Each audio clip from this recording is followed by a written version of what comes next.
खाली मत बैठो। गांव के कोने में एक पुराना पीपल का पेड़ था जिसके नीचे अक्सर लोग बैठकर अपनी कहानियां सुनाया करते थे।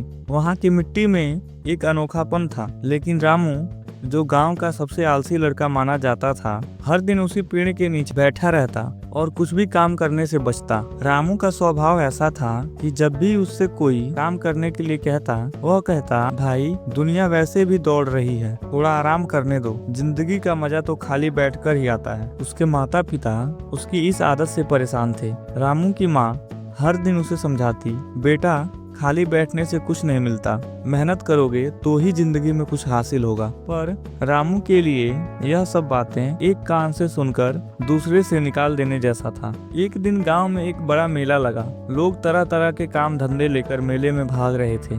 कोई खिलौने बेच रहा था तो कोई मिठाइयों की दुकान सजा रहा था। रामू की माँ ने उससे कहा, रामू तू भी मेले में जाकर कुछ काम कर ले। रामू ने आलस से जवाब दिया, माँ मैं काम करने के लिए पैदा नहीं हुआ, मैं तो बस आराम करने के लिए हूँ। माँ ने गहरी सांस ली और बोली, ठीक है, देखना एक दिन ऐसा आएगा जब तुझे समझ आएगा कि खाली बैठने का क्या नतीजा होता है। गांव में हर कोई अपने काम में व्यस्त था।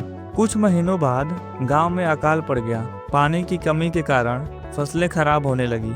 जिन लोगों ने मेहनत की थी उनके पास आज अनाज का भंडार था, लेकिन जो लोग आलसी थे उनके पास खाने के लिए भी कुछ नहीं बचा। रामू भी उन लोगों में था जिनके पास कुछ भी नहीं बचा था। भूख के मारे वह इधर उधर भटकने लगा। किसी से खाना मांगता तो कोई कहता, रामू जब हम मेहनत कर रहे थे तब तुम पीपल के नीचे बैठे रहते थे, अब भूख लगी है तो काम करो और कमाओ।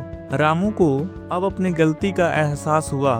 उसने सोचा, काश मैंने अपनी माँ की बात मानी होती और कुछ काम शुरू किया होता, आज मुझे यूं भूखा नहीं रहना पड़ता। वह गांव के मुखिया के पास गया और अपने आलसी होने की माफी मांगी। मुखिया ने कहा, रामू माफी मांगने से पेट नहीं भरेगा, अब भी देर नहीं हुई है, काम शुरू कर, मेहनत कर और अपनी जिंदगी बदल।